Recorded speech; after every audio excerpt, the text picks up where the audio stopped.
Hello everyone, welcome back to my channel. This will be the last video for a while as I have an upcoming surgery.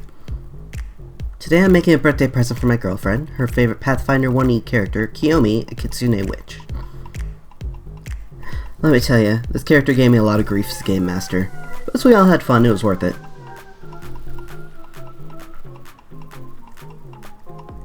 So, let's hop into making the doll. I chose to use a G3 Toralei from this custom. I thought her feline features would lend themselves well to a Kitsune, and it never hurts to not have to drill a new tail hole. Although I did have to cut and Dremel the old one out. Apparently they're no longer removable, unlike in G1.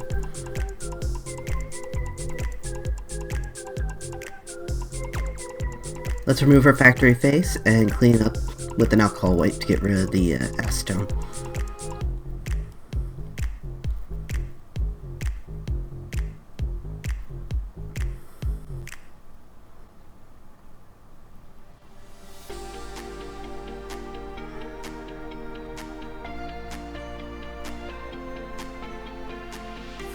Stick her head on a bike. Kidding. But having her on pencil does make her easier to paint. Kyomi is fully white, so Toralei's orange skin has to go.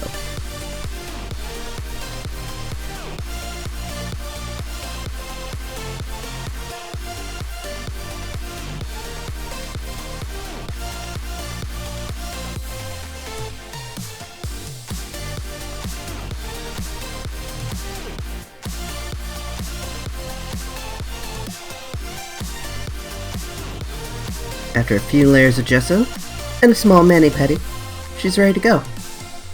I then sprayed her body and face with Mr. Super Clear UV Cut Flat.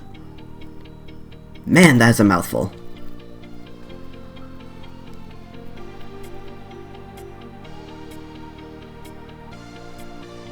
Now we can't forget her familiar Kage the cat. I think Crescent here is supposed to be a wolf, but he's the best model I have to work with. So we're going to prime him with gesso and then paint him gray.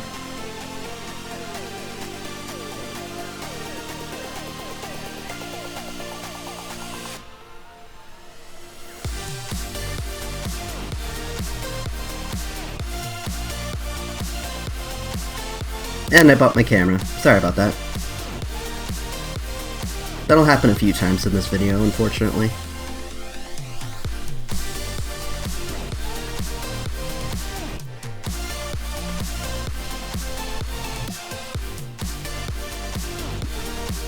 And here he is. I love his piercing orange eyes and his little tongue sticking out.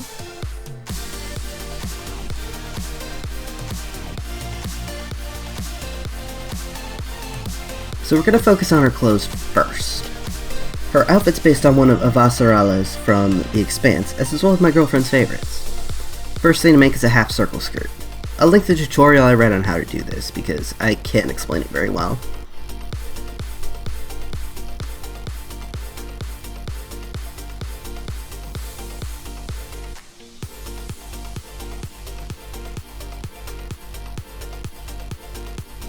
Because this satin and frays easily, I coat the edges in glue. I also cut a rectangle later to act as a waistband.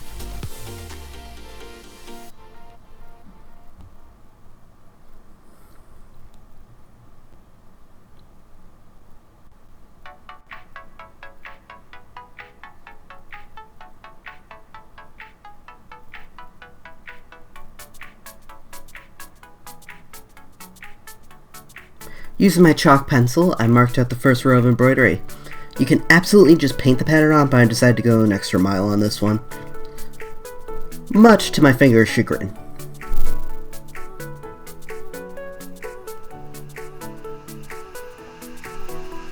And this is the first row. There'll be several before we're done here.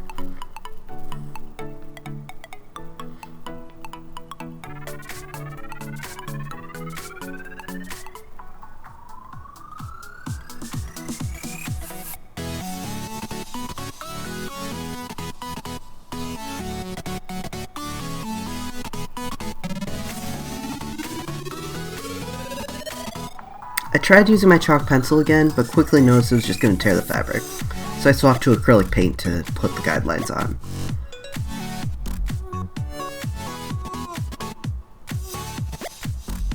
On the second row I started in the back, because my pencil didn't leave easy to see marks. so I figured it was ugly and nobody would notice. Nobody'd even see it.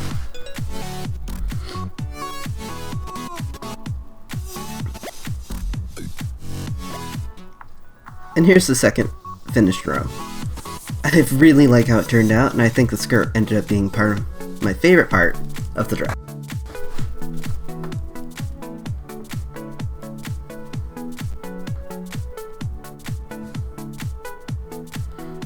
On to the final bits and bobs. I mark out every single little spot with acrylic paint, and then embroider on top of it.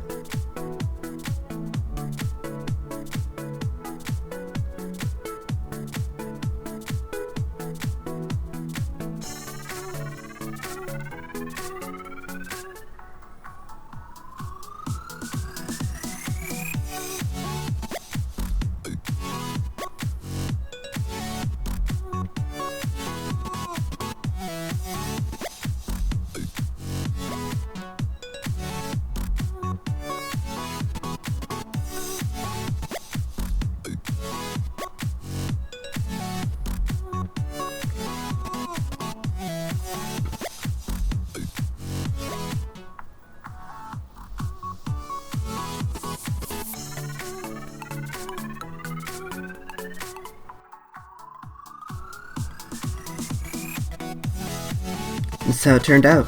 I'm really proud of it, if I'm honest.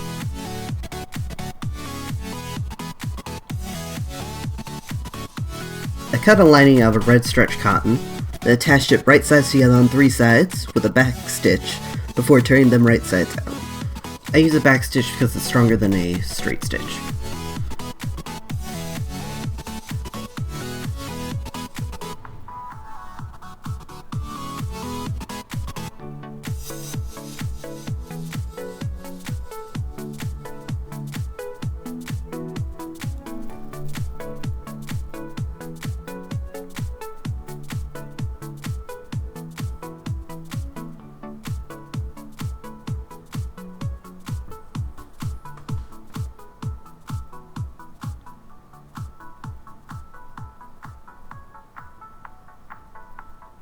I then attach the waistband.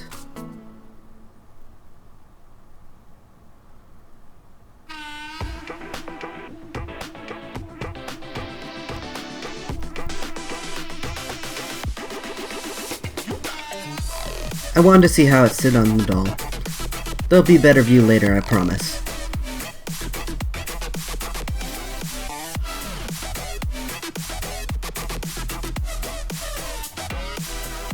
Onto her jacket. I cut these pieces out of a pattern I made, and sewed up the front and back piece together at the right shoulder. The shoulder is right sides together. Sorry! I then attached the sleeves at the shoulders.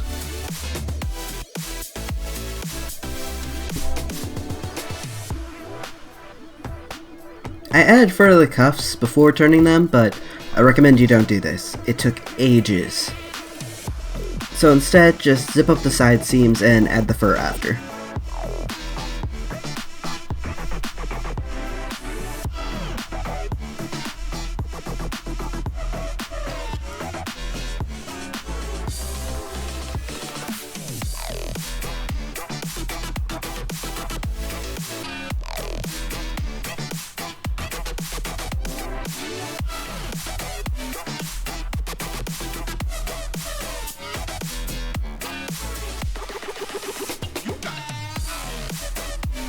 And here's the jacket. I add a little more fur around the neckline later, as I hadn't noticed it in my reference pictures before. For the top, I just did a satin insert to reduce bulk.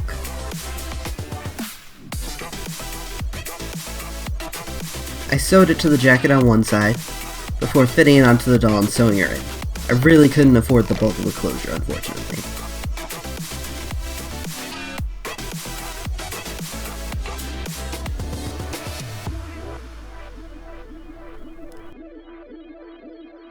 Next came her belt. Because it's also a similar fabric, it got the same glue treatment as her skirt.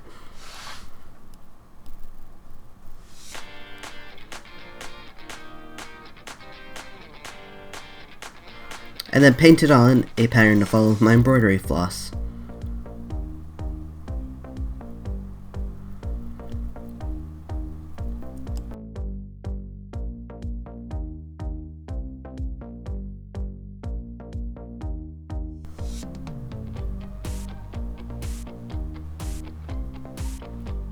The pictures aren't very clear, so I couldn't tell what the pattern was and made up my own.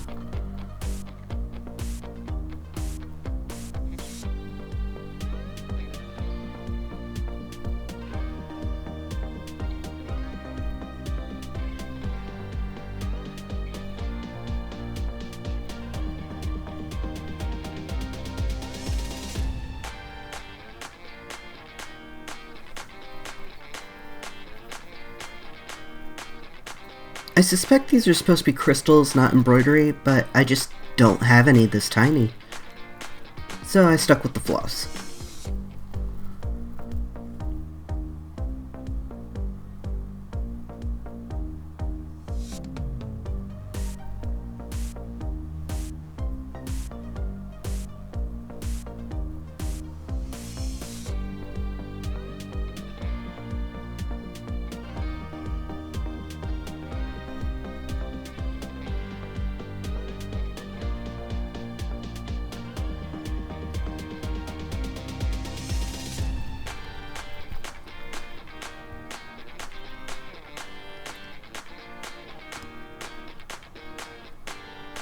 I add some gold buttons for decoration and a snap closure.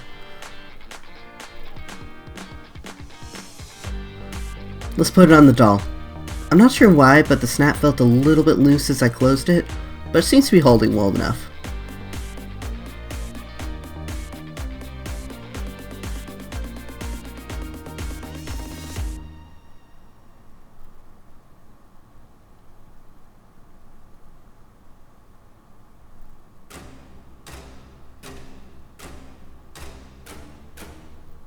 Onto her cloak, I cut a piece of velour and a piece of satin, stitched them together to make a lined hood.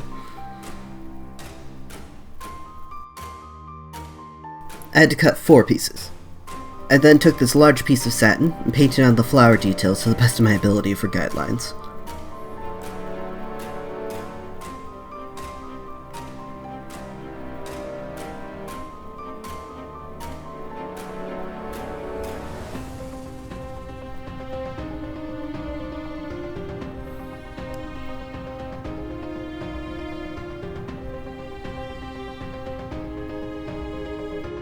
For this embroidery, the closest I had to gold was a golden yellow. I tried very hard to use materials that I had on hand for this custom.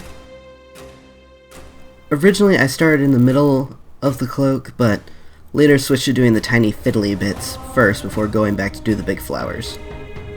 I also got very sick during this part, so it took me about a week to do.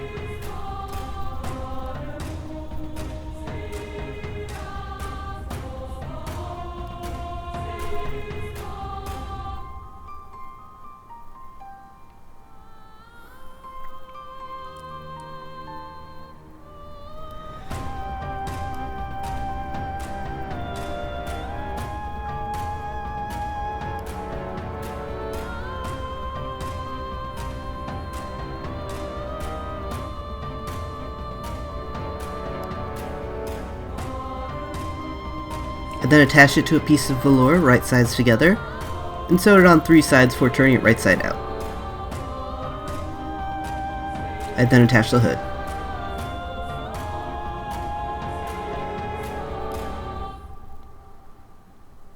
I added fur to the hood and the bottom of the cape. Bottom isn't seen in the photos I have, but I figured it would add good balance.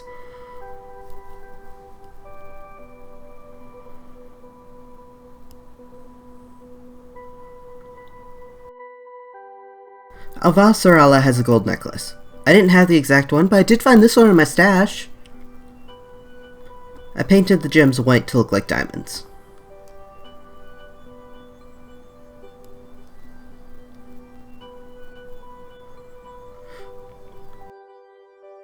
I then dry brushed it for a bit of aging. And Kyomi often wears a black and gold gilded rose in her hair. It's a gift she once gave her husband Caleb, and he used it as a symbol of his office. So of course I had to paint one.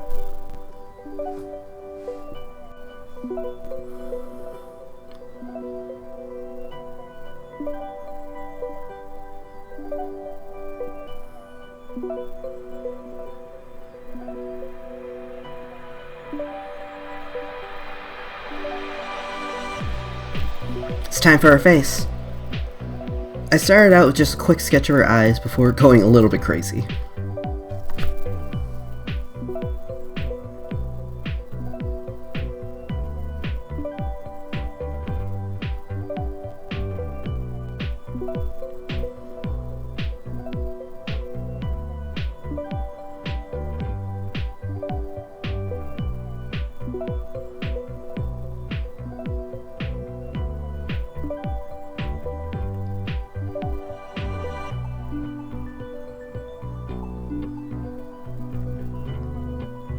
Kyomi is pure white, which could be a little boring, so for some colorful contrast I added some red decorations to her face. I had reference drawings that I had done off screen for this.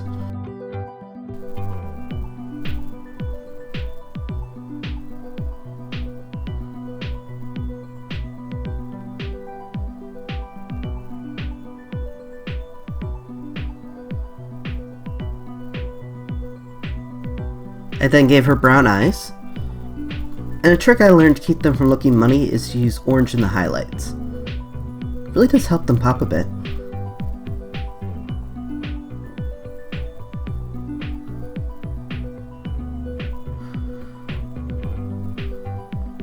It then colored in her cute little nose. I blushed her ears with peach to make them seem more realistic. Unfortunately, her hair is so wild that you can't really see them.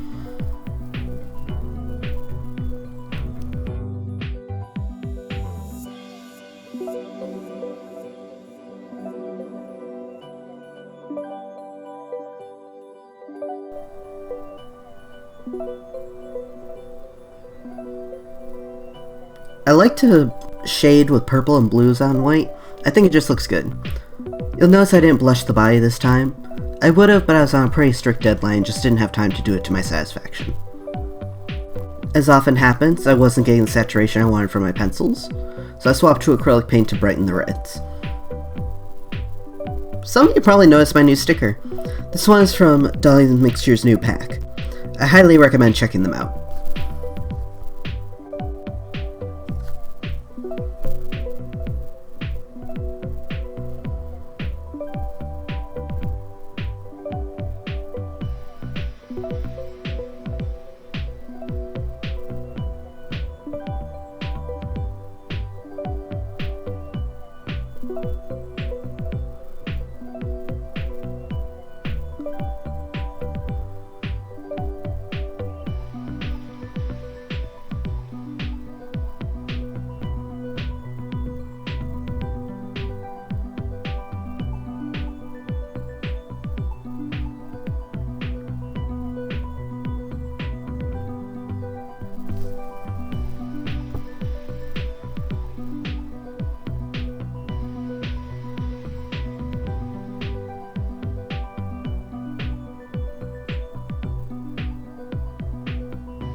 I lightened up the whites of her eyes because they got a bit covered. I then gave her a beauty mark because why not?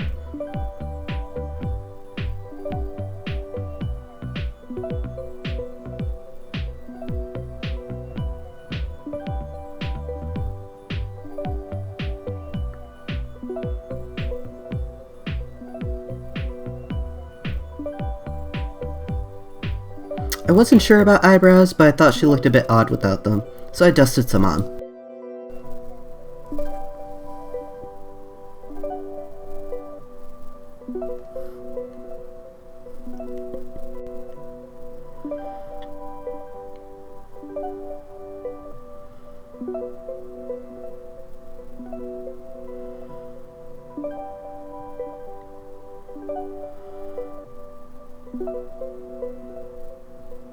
And then dusted mica powder everywhere.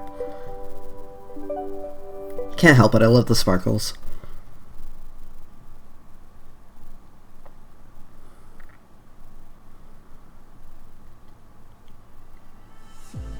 Then added her eye shines.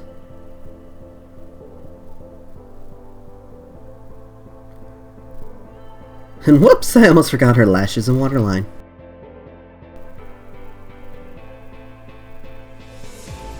And I knocked my camera around again.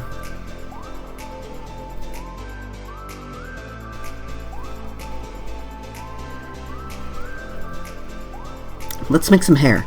I suggest Dolly Mixers or Mr. Super Customs for this technique, as I'm sure I did it wrong. The idea is to fray the end of the yarn and then pull out the fibers. I always end up having to brush mine out though.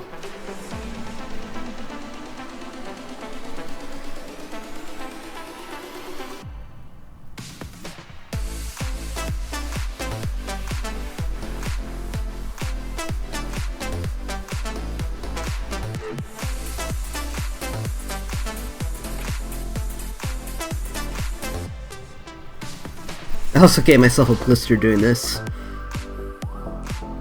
so I'm pretty sure I was doing something wrong. I then plugged into her head. Yes, I did the cardinal sin and did it after the face-up. As long as you don't squeeze the head, you can get away with it. Just be careful. Also, do a stab and twist motion rather than just stab. I personally just didn't want to mask around the ears when working earlier.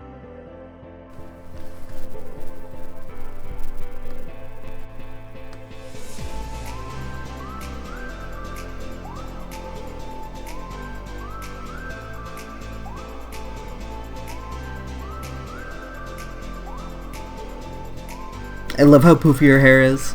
Very witchy.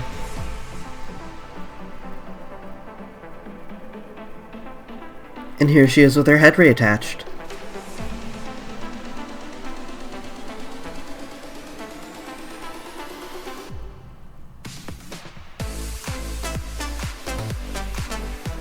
I then remembered to gloss her eyes and lips and then trimmed her hair off camera.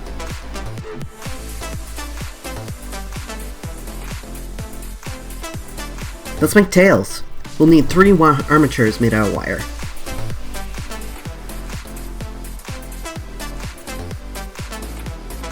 I then cut up an old t-shirt and make casings by sewing around 3 sides and leaving the bottom open for stuffing.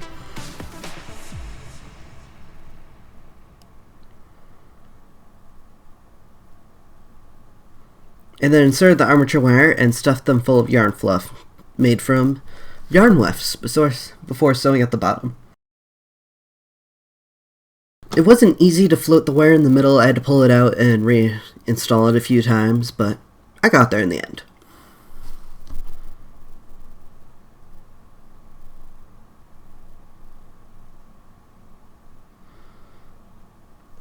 Now they're nice and squishy.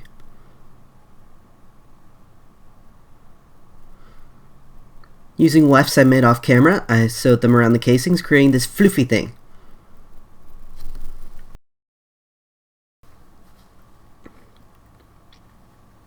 I did this 3 times, and I left them wild and free for that mystical effect.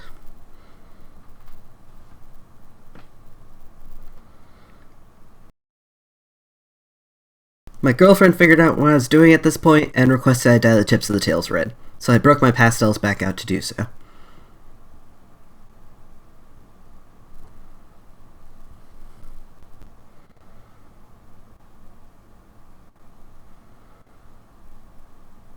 Unfortunately, they came out a little more pink than I'd like.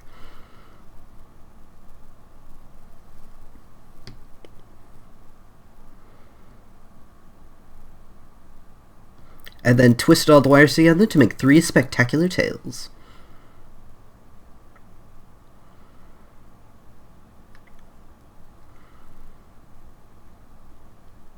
All is left to do is attach them to her body, which I did with a 2-part epoxy glue.